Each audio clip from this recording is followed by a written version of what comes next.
నలుగురు పిల్లగాన్లు ఉన్నారు. ఓ డజన్ అట్టి పండ్లు తెచ్చిండు నాయన. ఎట్లా వంచాలే? మనిషికి 3 వంచిండనుకో ఏ లొల్లు ఉండదు.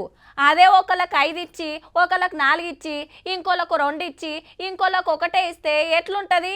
ఇల్లు బీకి పందిరేస్తారు పోరలు. అట్లనే నాయన జాగలున్న సెంటరోళ్ళు సుత పిల్లలొసంటి రాష్ట్రాలకు బడ్జెట్ మిఠాయి కరెక్ట్గా పంచాలే కదా. అట్లా చేయలేదనే గడబడి నడుస్తుంది.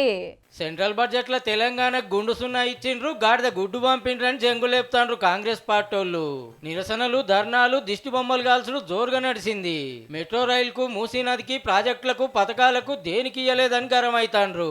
మన రాష్ట్రంకెళ్ళి 2 సెంటర్ మంత్రులు, 6 బీజేపీ ఎంపీలు ఏం ఫాయిదా? రాజీనామా చేయాల్సిందే అనేది మనోళ్ళ డిమాండు. అసెంబ్లీ ఎలక్షన్లు ఉన్న రాష్ట్రాలకు, కమలం ఏలువల్లున్న రాష్ట్రాలకు, దోస్తు పార్టీలు పవర్లున్న రాష్ట్రాలకే పైసలు పోతున్నాయట.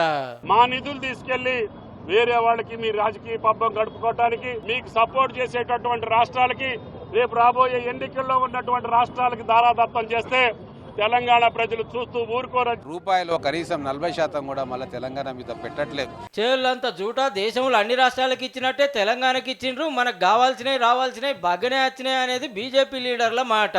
Triple R regional ring road పూర్తిగా కేంద్రం యొక్క నిధులతోనే, ఎంఎంటీఎస్ సెకండ్ ఫేజ్ మొత్తం యాదాద్రి వరకు కూడా, బీబీనగర్లో ఎయిమ్స్, సనత్ నగర్లో ESI, Pochampally, Jangaon, Siddipet world best tourism విలేజ్లుగా. ఈ బడ్జెట్లో ఏమిచ్చిరో చెప్పమంటే 10 ఏళ్ళలో ఏమొచ్చినాయో చెప్పబట్టే సారు.